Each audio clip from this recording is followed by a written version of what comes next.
past 11:30, and so welcome. This is the there comes that. Good, he was at the wrong thing.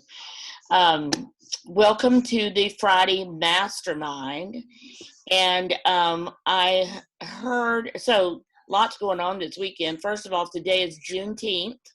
So is everybody familiar with what Juneteenth is? Zach, do you know? I don't know what Juneteenth is. What is Juneteenth? Okay, so Juneteenth was actually started in Texas, but 2 years after the Civil War ended, someone was traveling through Texas and realized that the slaves had not been freed here. And that was because we never got word that the war was over. So that was June 19th, whatever year that was, 2 years after the Civil War ended. It was actually Galveston. Yeah, it was Galveston. I did hear that this morning. It was a Union general and his troops sailed into Galveston, and that's when the word got out to Texas, and so that's why Juneteenth is such a big deal, especially here. But anyway. So the Texas slaves and the ones further west, I think they also had not heard. They stayed. They were enslaved for 2 years longer than was necessary.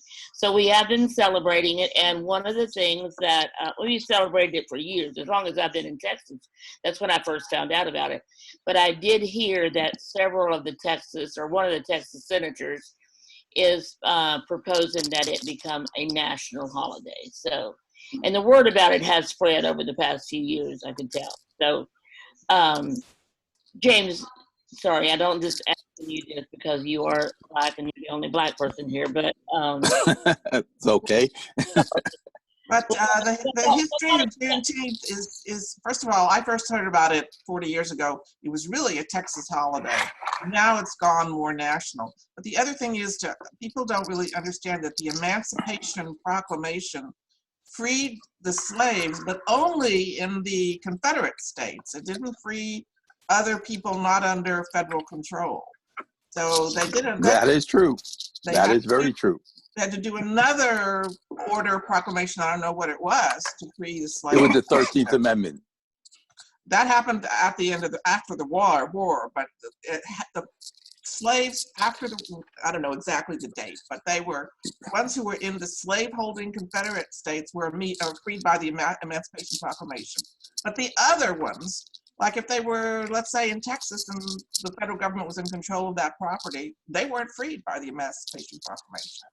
Well, no, they were freed by the 13th Amendment. To give you an exact date of the Emancipation Proclamation. Sorry? To give you an exact date of the Emancipation Proclamation, it was after the Battle of Shiloh in Georgia. It was actually there that they wrote it was 2 years after the war started. Right, it's about 1863. Lincoln resisted issuing that, although his party wanted him to. He resisted because he was hoping that to not inflame issues anymore, and maybe some border states that had were slaveholding but hadn't gone to the Confederacy want to drive them out. So did you just study that information, Julie, or how did you? No, I've known that forever because I took Civil War history in college. Okay, so I watched the movie that really kind of alarmed me about the whole slavery issue, the one on Lincoln, and to see, I don't remember when he was president exactly. But I mean, well, he was president during the Civil War, so yeah, no, I do know exactly when he was president. But I don't know when that amendment, when in his presidency did that amendment become part of the. It didn't become an amendment until after he was dead. Right. The Emancipation Proclamation he wrote in '63, I think. The amendment was adopted, I think, in either the end of '63 or '64, something like that. And I didn't know about Juneteenth until I seen it on Blackish. about 2-3 years ago. And that, It was a Texas holiday. Even in my home state of Louisiana, we didn't celebrate Juneteenth when I was growing up. It's a Texas that was holiday. the original question to you was, in Virginia, do you celebrate Juneteenth? Nope, but the governor just made it a state holiday, but only for the senior federal employees because they have to change the law to make it the state holiday for everybody. Okay. But he just did that on like Monday or something like that, Tuesday. So Zach, now you know, understand Juneteenth? Understood. Got it. Thanks very much. That was really a lot more than you probably wanted to know about Juneteenth. Anyway, it is a very important holiday for Texas, in Texas. So that's today. Today is June 19th. We are celebrating it today. And then this weekend is Father's Day. So if you're a father or you have a father, then I'm sure you'll be thinking of that over the weekend. So I'm doing a couple of promotions, book promotions for Father's Day, and getting those up on my Facebook page and stuff like that. So Amy, I just put the one up about tomorrow night. So if you can share that, please, I appreciate it. And Julie, I'm trying to see your, okay, that's right. I did want to make sure we announced that. Do you have a link where we go for that, or just go to their website, or what? I think it's easiest just to go to their website, but I will put the link I have up here. Well, no, that may be the link for you. Oh, okay. Well, then We don't want to all show up as the speaker, so I'll find out and we'll post it in the Facebook group. Okay, so the 23rd, Tuesday, 7 p.m., Julie will be speaking for the Brazos Bookstore virtual event. With Red. I'm sorry? Red is my conversation partner. Oh, Red. Okay. So you and Red will both be on there? Oh, okay. I didn't know that. That's great. Congratulations. So one of the things that this made me think, though, is now would be a great time to go to some of the bookstores and propose that they have a virtual event, and that you'll promote the event if they're interested. So I would suggest any bookstore that would be a good one for your books, contact them. James is going to be doing a virtual event on the 11th. Is 11th, right, James?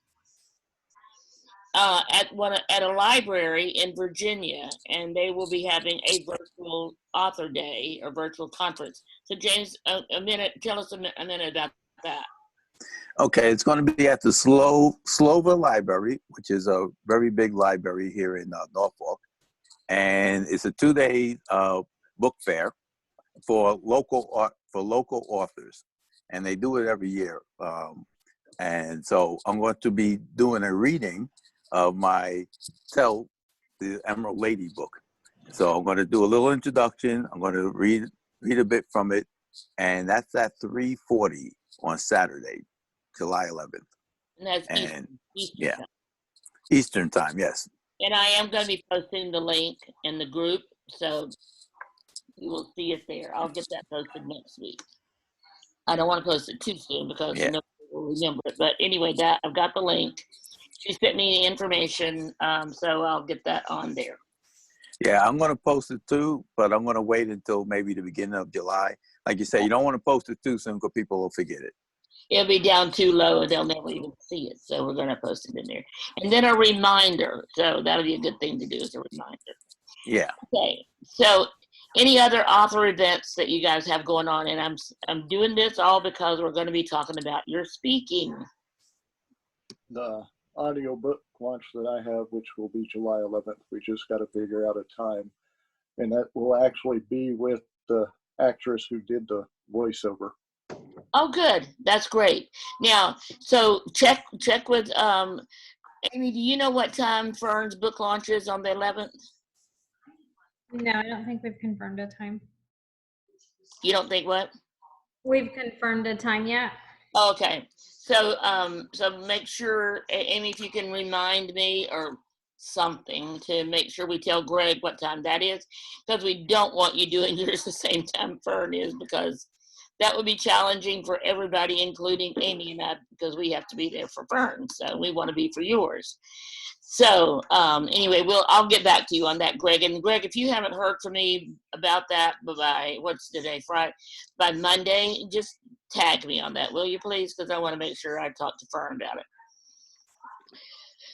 Okay, so I want to hear, first of all, I'm going to ask, we're going to go around, we're going to do the thing we've been doing, let everybody have a chance to speak. And I want to first hear your response to Monday night's presentation on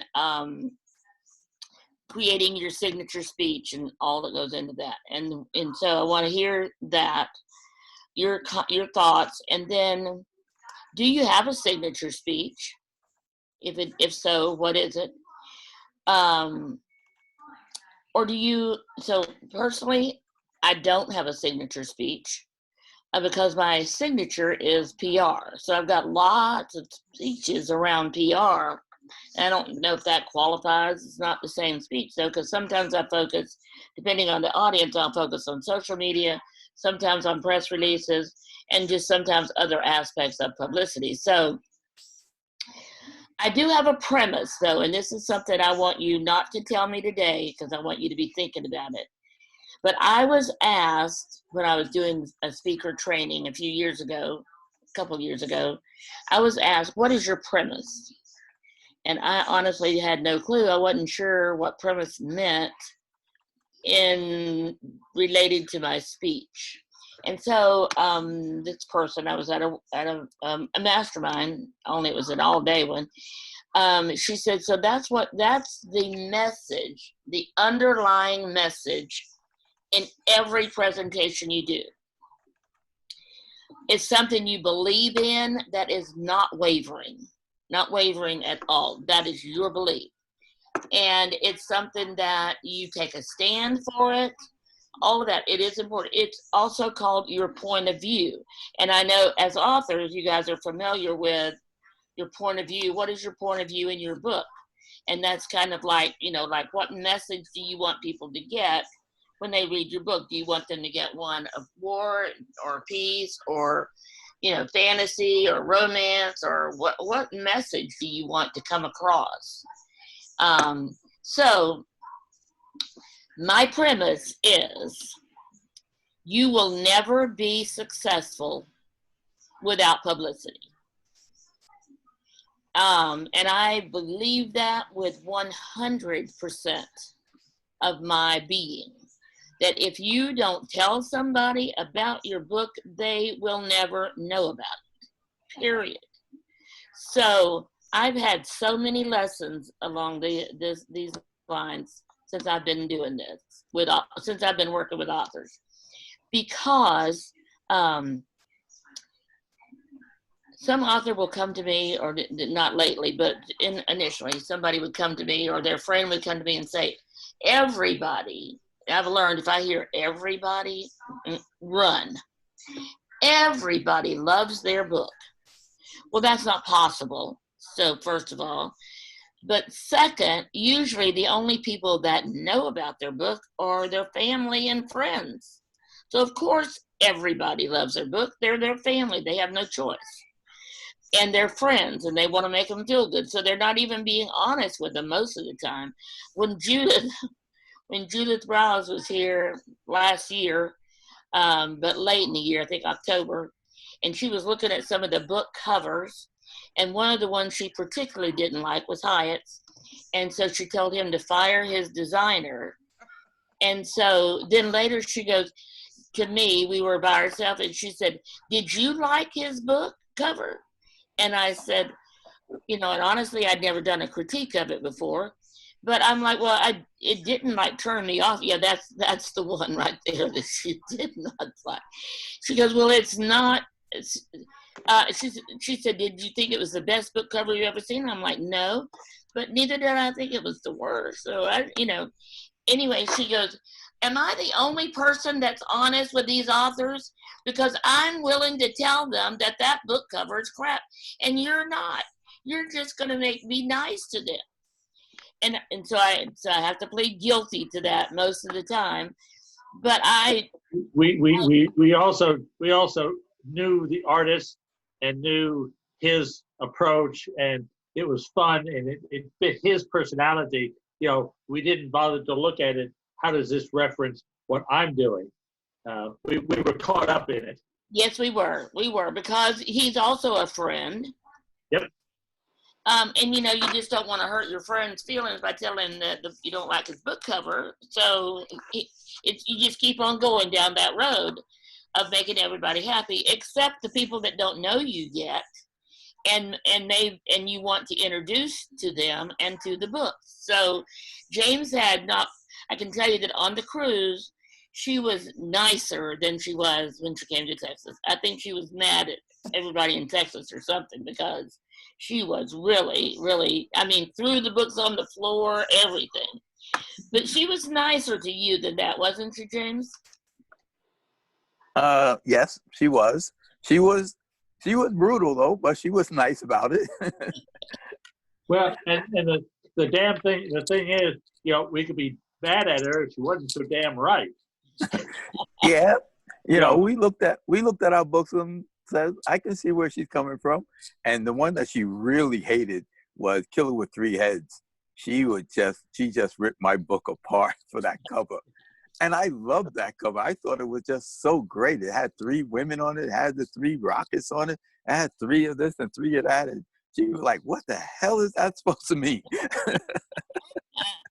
Well, and the verbiage too, you know, the subtitle of mine, that ain't not right, the use and abuse of the English language, which is a statement, and, you know, it's perfectly true. She took one look at that subtitle and said, how to use, comma, not abuse, comma, the English language. Same message is delivered in a whole different word. She's very gifted when it comes to doing the titles and stuff like that. And so James, we have to promise each other that we will never show her the back of John's book. Because I can tell you, with just that one statement on there, oh my God, it ripped it apart. So I think of her every time I look at the back of the book, and I'm like, oh boy, Judith would kill me if she knew I was letting this go by. But I know that's John. I love the statement though. The statement itself is absolutely amazing. So anyway, I don't want to get into the discussion of that. We got too much to do, too much to talk about. So I've told you before, and I mentioned it like on Monday, you will make more money selling your books at one of these festivals, or not a bookstore, but a place where you're speaking, at a networking, especially at a networking group where you're speaking. So, because many of them will buy the book just because they like you, or they'll buy the book because they like the topic or whatever. So you make more money, you the author make more money from selling the book there than you will anywhere else, because you're selling it and you don't have to split it with anybody. It's your money. The only thing that comes out of it for you will be the fact that however much you had to pay to get it printed. So if you order them from Amazon at, you know, a few books at a time, they're usually about $3 and something, $4 usually is pretty much the maximum. And so if you're selling the book for $20, that leaves you $16. You're not going to get $16 royalty anywhere from anybody. So so I want you to think about that, is where can you actually sell your book. That's if you're the publisher.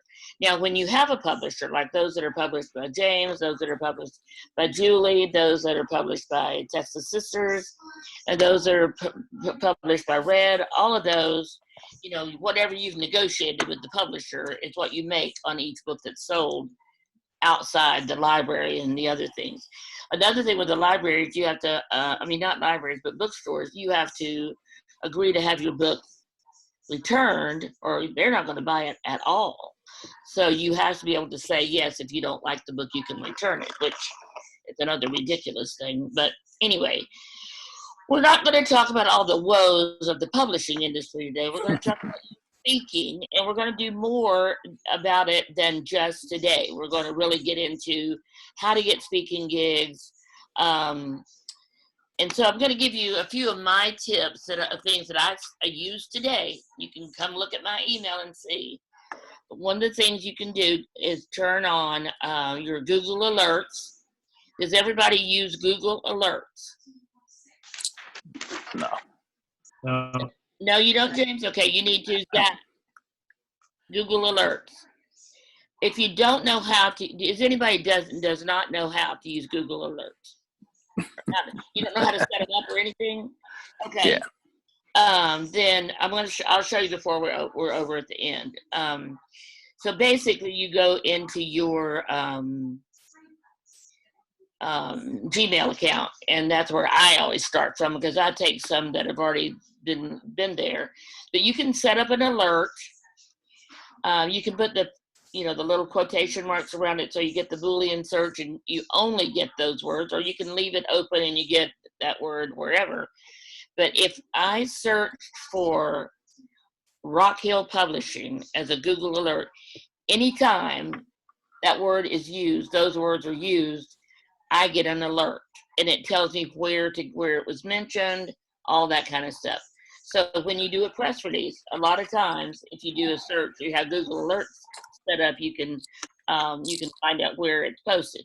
So for those of you who are looking for speaking gigs, here's the Google Alert you want to set up. Call for speakers. In parentheses, in quotation marks, call for speakers or call for presenters. I have that set up in all of mine because every time somebody's going to have an event and they're like, okay, we want to get speakers, they will issue a call for speakers and they'll either put it on Google, put it on Facebook, somewhere, but Google picks it up and it will show up in your email, your Gmail. So Google Alerts only works with Gmail. So I have one here. I'm looking at my other. I have a Puerto Rico Google Alert because of Delia, and her book is about Puerto Rico. Now, because I just have Puerto Rico as the Google Alert, I get lots of stuff. So I'm having here the Ritz-Carlton is reopening in Puerto Rico. Puerto Rico announces it'll be open for travelers on July 15th. I guess that's because of the pandemic. And so tons of stuff. But the one you want to have, now you should also have a Google alert about your name. You want to know if your name is mentioned anywhere, anytime, any place, and for any reason. So you want to make sure you go research those. But Sandy. Yes. I do have something like that from another company where it does search for my name and Athena's name. I don't remember the name of the company, but we do get alerts. Harrow. But it's for any. What's that? Harrow.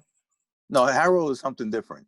This is the one that searches and alerts you whenever your name is being mentioned in a podcast, in a press release, anything out there. I forget the name of the company that I set it up with, but I'll give it to you later. Yeah, find out and give it to me because you're probably paying for that. I don't think so. I think that's one of the freebies. I pay for so much stuff. I don't know, but some of the stuff is freebie. Yeah, I would check because if you're paying for it, I get better results from doing my own Google alerts. Yeah, so but I will definitely set up Google. I got a Google alert on the 17th, call for speakers. I'm going to go look to see where it is. Oh, call for female speakers 2020 on the web. That means it'll be virtual. This call for speakers is looking for the most relevant contributions, innovative initiatives, and solutions within the framework of sustainable, inclusive. Okay, it did not finish it, and where I went did not take me to where I wanted to see. Okay, so it's not finding it. That's unusual, but I'm going to do some more research on that because call for that just came in yesterday. So let me go back to my inbox. Here's one call for presenters. Call for speakers 2021. And that's the one you want to be looking at because right now it's really iffy for 2020. So safety 2021 call for presenters. 4 emerging areas of business, finance, economics, management, and IT business are essential. And then you have to go look at the whole thing. There it is. And now it's loading this one. And this will tell me who's looking for it, but it's not doing it. Okay, I'm going to do this later and get this set up someplace else. Anyway, go look for that. Search for that. Zach, do you know how to do call for speaker? I mean, how to do a Google alert? Zach. Okay, Zach is definitely looking for speaking gigs, and that's one. Now, there are a lot of organizations that you pay for. So you can always join some of those. I mean, there's lots of ways to find. Yes, I am looking. How do I get onto Google Alerts? Sorry about that. I lost my screen there. I'll show you this afternoon when we talk. Okay, perfect. Are we still talking this afternoon? Absolutely, we are. Yeah. Okay. So I have a thing at 3:00, and other than that, I'm pretty open. So do after. That'd be 1:00 your time. So so do 3:00 my time, 5:00 yours. Does that work? yes, I can do that. Perfect. Okay, perfect. Okay. Okay, Thanks. is that good for you? Perfect. Yeah. Okay, good. So that's what our conversation is going to be about, the Google alerts and the other things. Another thing you can do is go search for conferences. I showed Zach the Historical Novel Society. Now, that one's a little tricky, and I only found it because I was doing some deeper research than just searching for historical fiction conferences. Because the word fiction is not in there. They use the word novel. So I wasn't getting it until one day. I don't even remember. So this is a few years ago. I saw this organization and I checked it out. And so I had a client at that time that wrote historical fiction based on World War II. And he was on the 3rd book of the series. He was an attorney is an attorney in Austin, very well-spoken person. And so I sent them a couple of videos and all this. And so he was asked to be the keynote speaker at their annual conference, which was at that year in Tampa Bay. So he went down there. Now, here's the deal. They didn't pay him to speak. Him being the speaker at this event was what they considered payment enough. And it did turn out to be quite a good gig. He said that was fine. He'd tell me, don't book me on anything, I don't get paid. Okay. So when I told him, I said, here's the deal. I've already contacted them. They're interested in you if you're interested. And he goes, oh, absolutely. So if it's that big of a organization and it's a very prominent, then yeah, you want to get your name in there, even if you have to not get paid to speak. So anyway, that's another way is look up these conferences.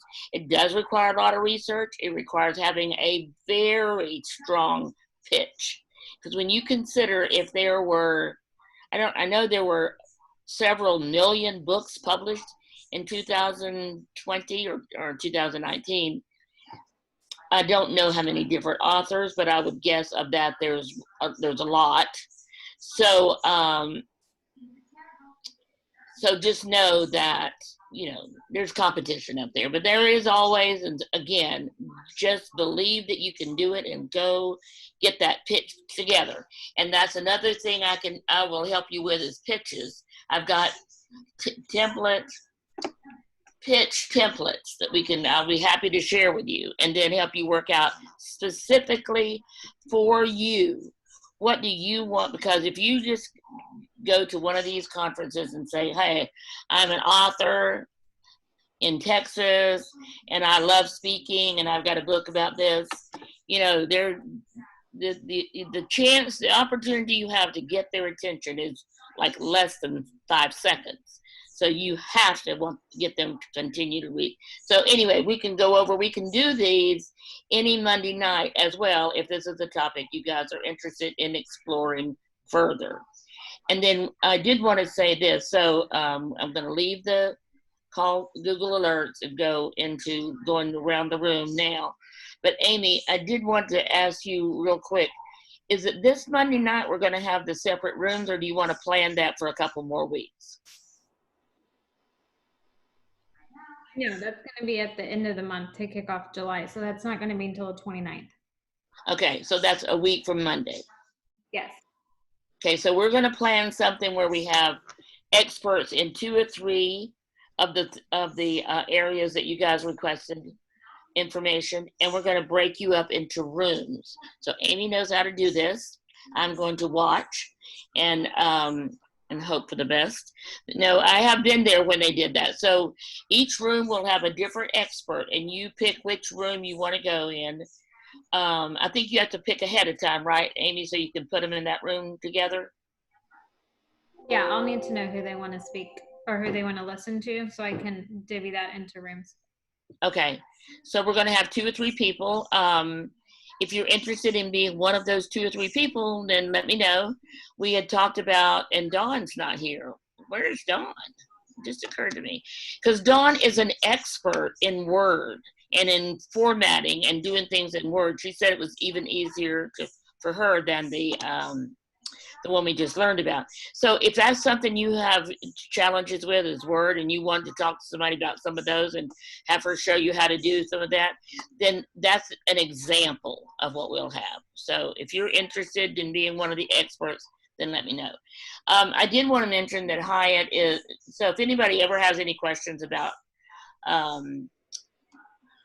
what is it, Hyatt? Smithing? Where are you going? I'm going to your speaking thing. Oh, business marketing. No, the one that you've been member of for 40 years or whatever. Toastmasters. Toastmasters. Thank you. I could not think of that. So Hyatt is an expert at Toastmasters, and he's way outstayed what most people recommend you to stay, but it's become part of what he does. So if you want to know more about how to get your signature speech down to a, like anybody would want to hear you, then Toastmasters is a great place to get started and do that. So so Hyatt, we may have you one of the rooms on Monday so people go talk about this. Yeah. So you got to use your open-ended questions as well. Okay, that's true. That's very true. So that's what your book is about. But Right. So only one topic for this week. All right. Okay, so and I'll get with Amy and we'll get in touch with you if you're interested. Let me know. So okay, so Lydia, you're first. You always are at the top because you get here early. Lydia. Yes, sir. Do you have a signature speech first? Yes. And so I want you to tell us what your signature speech is and where you'd like to give that speech. And we only have 20 minutes, so we're probably not going to get through. So we're going to continue this again next week because we're going to be talking about your speaking probably on through the month of June. Okay. I usually give this speech when I'm talking to kids, so schools, summer camps, and I'm talking about creative writing. I talk about the process of writing, sort of the first draft creativity stage versus the second draft editing stage. And I actually talk about the different hemispheres of the brain that you use for that. Oh, that does sound interesting. Yes. So not this year, of course, because there's no school, but even the schools though, Lydia, I'm well, not now it's summer, but I'm thinking that even in the fall, if the schools are not all bringing everybody back, they will probably be open to some virtual things with the kids. Yeah, and I've done this speech virtually. There's a website, and I'll put it in the chat, called NEPRIS, and it's where professionals can volunteer to be a speaker for a school group. and I've done several of those, and it's a good place to sort of get your feet wet. I think that's great. So yes, please post that in there. And so then we'll talk about who all could benefit from speaking to school groups. And that might be even something for you, Julie, if it's a high school group or something like that, to tell them about El Camino de Santiago and the experiences of it. Because I think people that are your age and my age, and I know you're not nearly as old as I am, but people that are, you know, established, we've heard of that. You know, I've heard of that trail for years. It never was, you know, hiking and all that was never one of my strong pulls, but still I did understand the beauty of it, and it was in Spain and all of that. So I think but younger people are not as familiar with it. So I think telling younger people about it, and then especially from your perspective, that it's not a race and you don't have to, it's not a competition, you don't have to hurry to be there, but you know, however you travel it is how you travel it. So it's how you savor it.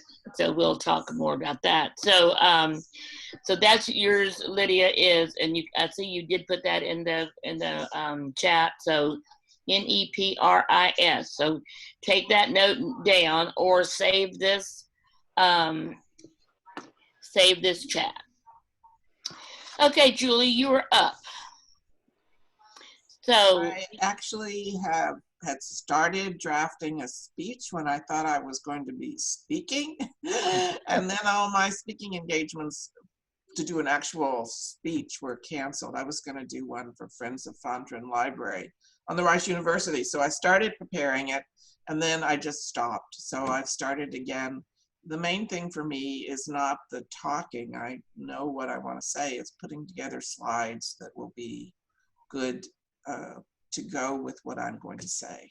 So I can. Other than libraries, where would you give that speech? Groups like churches, religious organizations, whoever invites me, I'll go. Book clubs. But remember, now you're saying everyone. No, you want to be specific. And so if you go to the phone book or, you know, online to Google and look for the phone number of like an organization in Houston, that would be, you know, so I think a lot of nonprofits would probably be a great place to go. So if you go look for that, then, and you to get in touch with them, you want some specific, you know, like what do they will have to be a certain age? Do you think they should be interested in hiking? And with somebody that's interested in hiking the Appalachian Trail here in the U.S., would that person be interested in doing the Camino de Santiago? And I know Red has done that too. So Red might be another collaboration thing for you and Red to talk about what groups would be good for either one of you to speak at. Sandy, just one thing, you keep coming back to hiking, and certainly the majority of people do walk or hike the Camino, but you don't have to hike or walk it. And that's one of my points. You don't have to do that. I understand, and that's why, but what groups are you going to know that would like to do something like that, but don't want to do the hiking? So you would look at some of the, even the Facebook groups you've looked at, but yeah, they're already interested. How do you reach out and find people that have never heard of the Camino? And that's where I want you to think about. Be booking yourself on all the others, of course, but look for new people. That's what I want you all to get. If you're going to sell books, you have to look beyond your family and friends. You have to look beyond the people who've already bought your book. You have to look beyond the people that love you. New people. That's your job. New people. That's my job, is to help you find new readers. So, so that's what I want you to. Don't follow the normal path of, okay, I'm going to go to this group. Yeah, but that group already knows about you and your book. So Listen, Sandy, I even took my book to the doctor's office the other day to show it to my doctor. He didn't buy one, but his assistant was very interested, and she asked me if she could order it on Amazon. So who knows? Maybe I sold a book at the doctor's office. very good, very good. And then be sure to tell these people that, hey, if you don't want to buy the book to carry the book around with you, there's an ebook, and you're set up for Kindle Unlimited, right? So you get paid if people read the book. And just that, you can go read the book for free all the way through, read it for free. So be sure to tell people about these other ways of reading your book. So, okay, everybody shifted. Lydia went to for some reason, you're now at the bottom, Lydia. So let me go with Greg, who's now at the top. So Greg, what would be your signature speech? Well, my signature, which was supposed to be at CypherCon and Comic Palooza this year, was healing through writing.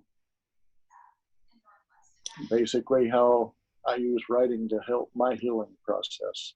And I would definitely use that. And I would look for places all over the city of Houston and within driving distance, in case you're limited, because I know your wife is sick and all that. But yes, definitely telling your story and eventually writing your story is going to be huge for you. I just can see it. It's huge. People want to feel like that they can help somebody.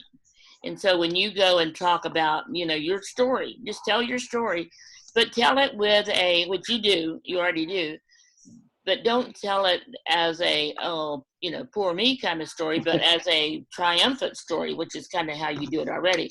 You're going to do great. I can already see that. And so I want to be there when you're ready to write your story, because I want to help you with that. So we're going to get the story. What is your wife's name? Shirley? Shirley? Yes. Shirley. So we're going to get the story of Greg and Shirley out and help him with that. So thank you, Greg. Thanks for being here. And definitely, I think there's lots of groups that you could go to tell them about writing being healing. Yes, the Comic Palooza, yes, the other book, things like that. But there's a lot of other groups. For instance, all the writers groups in Houston, you should be a speaker at every single one of them. And I know you've spoken at Shannon's group before, right? Which one is that? That's what's the name of Shannon? Are you talking Shannon? Shannon. What did I say? Sharon. Oh no, Shannon. I've been invited to one of them, but I haven't been to any of her groups yet. Okay, so that would be one that you would want to speak at. The Houston Writers Guild. Any of those, even Right Space, I think has different programs that yours might be a great fit in there. So, so let's sit down and talk about that after we get your audiobook launched. Okay. Athena, do you have a signature speech, and where would you speak? Where would you like to speak? I do not have one, and I would not want to speak anyway. I'm not that kind of a speaker, but if even if it's virtual, right now with everything virtual, you can hide behind your desk. Yeah, I know. I'm not that kind of a speaker. I don't mind speaking if I have to, but it's not a thing that I like to do at all. I like to teach. I like to impart information. And if I had to, I would concentrate more on encouraging writers to create good work instead of speaking about the writing of the story itself, of actually creating the good, the presentation of books, like hire a good editor, format your book properly, make sure that you follow all the rules. In other words, help writers actually set up a good product, like create the best synopsis that you can, write an awesome query letter, and all those things. I think that would be more of a subject for me to write a speech about than actual writing. I write romance, and everybody says, romance. That's the attitude. Even though the world cannot exist without love, there's romance in everything. And that is the strange thing about why people react to romance. They consider it the lowest form of writing for some reason, when I think if you have no love or no interaction where people learn to have relationships with each other, then what are we talking about? Why are we all here? Is this why we have such a mess in the world? Because we think that romance and love is not important. So that's me. Anybody that can speak like you're speaking right now should be sharing that message with the world. And we do have, Lydia said, Athena, that is a wonderful speech. So, so we're going to have, I think that's a great thing to explore. Why is the perception that the romance writers are not up there with the science fiction writers or fantasy? Yes. Where did that kind of thing come, or nonfiction? God forbid any of us compete with nonfiction. I mean, where did all this divisiveness come from? Oh, Sandy, you know the answer to that. It's mainly women that read romance. And so the men are going to disparage it. They're into sci-fi. And they kind of fantasy, you know, they do that too, like Lord of the Rings type fantasy. It's the whole sexual divide. Thank you, Julie. I honestly had not. But you do know that somewhere around 60 to 70% of the people who buy books are women. Absolutely. Men do not buy that many books. So that's why romance makes so much money too. It does. And some men, I even know some husband and wife teams that write. So, I mean, I don't know them, but I have read about them. So yes, absolutely, James, I agree with you. I used to tell anybody that came to me that was an author, I'm like, your audience is women. It doesn't matter if your book is heavy duty science. It's going to be the wife that buys it as a gift for her husband, because he's never going to go find that book. So that may not be completely as true today as it was a few years ago, but I even had someone come to me that had this book. They already had printed a copy of it, and it was about that thick, and it was written as instructions for high school boys. And I looked at that, and I have 4 sons, and they were all high school at one time, and I can tell you if they read one page during the 4 years of high school that they were not required to read, I never knew about it. So they went from me taking them to the library and them getting a stack of books to read to not even wanting to go to the library. So high school boys will not buy themselves a book. It's going to be the mother, probably the mother, not the father, that would buy them a book. So, or grandparents, because that's what we buy our grandchildren every year. So, so yes, thank you very much, Athena. That was great. I enjoyed it, and I think that is something we all should explore, is the whole age thing and what their preferences are. And Julie, that was great. I appreciate your response. So we're going to do one more, and then I'm going to do Lou. And then Hyatt, you're first next Friday, so remind me of that. Lou, so you will have a signature speech, I'm guessing. Well, I'm working on 3 for different groups, because when I do book clubs, which is really something pretty traditional to the South, I'm realizing, where women all get together and have coffee and have somebody stand up and talk about a book for an hour. That's a long talk. That's usually an hour, and it's really reviewing the book. And so I've sort of got that one down. And then I've been working on one that's more of a call to action for raising awareness for the opioid epidemic and to raise awareness for parents and, you know, politicians. It's more of a call to arms, like what we need to do to get beyond this particular problem, whether the, you know, raising awareness for the difficulties of getting into rehab and the difficulties of trying to deal with this. And then I'm also trying to work on one that is more religious, because a lot of my story is, you know, surrendering everything to God and having Crystal get clean through no help from me, through just a series of sort of miraculous, bizarre events, including CNN, that all came together. And so I think that's a talk I could give to school groups and I could give to religious groups. But, you know, it's your audience. I would love to speak to high school students, you know, and that would be a very different speech, because it would be some of the call to action, because I talk a lot in that talk about finding Crystal and, you know, her paw-like hands and feet where she'd been shooting up with needles, and, you know, and so just to really scare the pants off of them to try to keep them away from these drugs. But, you know, I'm working on all of those right now, but you write them and then it's really learning to deliver a speech in a way that you know it like the back of your hand. Yeah, that is, and that comes from giving it a lot. But also, and I know you've been doing this, the practice.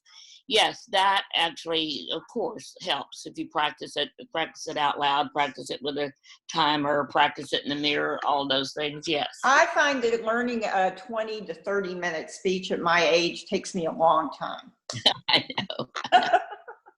But here's something. So I did a full year training with the National Speakers Association several years ago, and at the end we had to do, you know, like when you're taking piano lessons or something, you have a recital.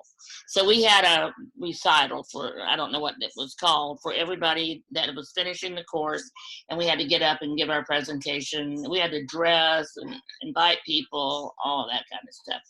So one of the things that our instructor, who is a very renowned speaker and she lives in Houston, one of the things she said to us as we were getting ready for that really stuck with me over the years.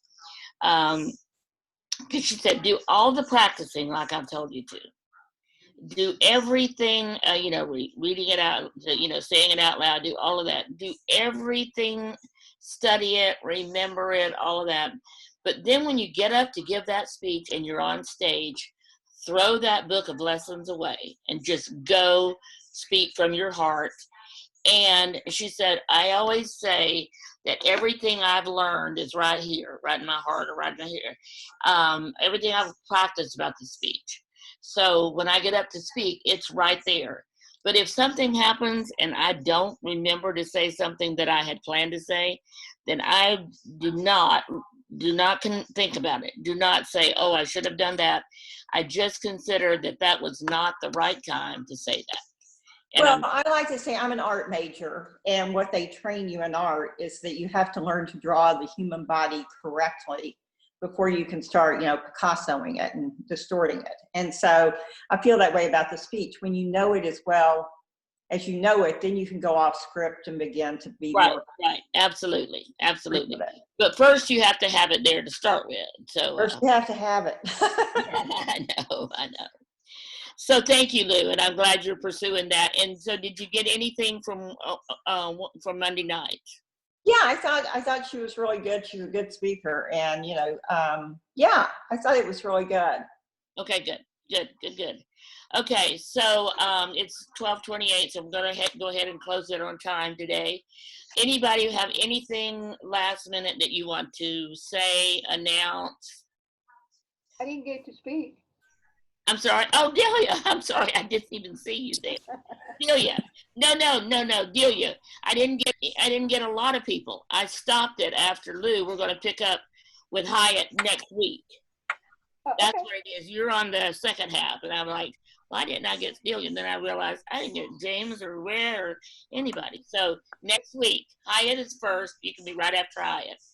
So, and it won't be right at 11:30. You know, we'll always have a few minute things to say to start with. So, I just want to say one little thing. I want to be invited to Red's presentations about healing, really, because healing through writing, it's something that's very dear to me. And healing, you know, building compassion, love, and all that has to do with Thanksgiving, and so.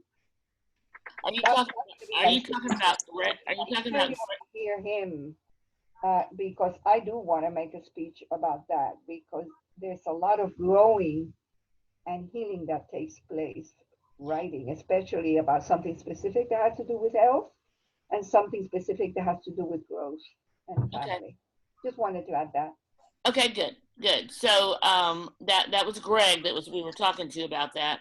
So I do want you to consider there's one way of speaking that we have not talked about, and we will talk about it next week, and that's having a webinar yourself, inviting people to come hear you speak. And then from there, you close by saying whatever you want your call to action to be. Do you want people from this webinar to book you to speak at their groups? Then that's your call to action. Do you want people from this group to join you for something else or hire you to do something? That's what you want to end with, and that's your call to action. And we'll talk about that more next week. So right now, we'll see you Monday night. I have not decided exactly for sure which part of speaking that I will be talking about Monday night, but I will be definitely talking about speaking and how to get yourself known, how to meet new people through speaking. So that's one of the things we're going to be talking about Monday night. And then again, our mastermind next Friday, or throughout the rest of this month, which is next Friday, I think, we will be talking about the speaking. And then if we go on into July with the speaking, I'll let you know what our topics are going to be. But for now, Monday, we'll be talking about how to book yourself as a speaker, how to be known through speaking, and that's going to be our topic on Monday night. So if you have any questions, anything, and Amy, when are we giving away the new ad?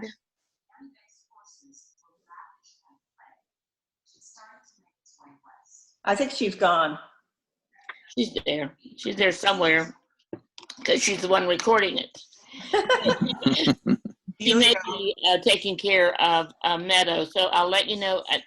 It's either this Monday night or the next Monday night that we'll be giving away the new ad, which Red left just as I started talking about that because I owe him money for the last one. So one of the things we're going to do is, like every other month, we're going to do a drawing. We will get together with you or the winner, and Amy will do the ad with you there to offer all the suggestions, and I'm going to pay for it. So it's a full either Facebook or Amazon ad, whichever you prefer. So we'll be talking more about that Monday night. So can I just say to Delia, if you're interested in emotions, the Houston Independent Authors Group, that's the one that Sandy mentioned earlier. They meet at Thursday at 1 p.m. by Zoom. Yesterday, they talked about core wounds, and I think she recorded the session, so you can probably look at it on Facebook. And the previous week, they were talking about emotions in writing. So that was 2 sessions you might really enjoy listening to. Sounds great. I'd love to do that. I didn't know they were on Zoom right now, so I'll check that out. The Houston Independent Authors. You can join them as a meetup. They're a meetup group, and then you can just start joining the Zoom. You will find the link and put it in the Facebook group. I'll send it to you. Great. Yeah. Okay. Bye for real this time. Zach, I'll see you at 3 o'clock your time.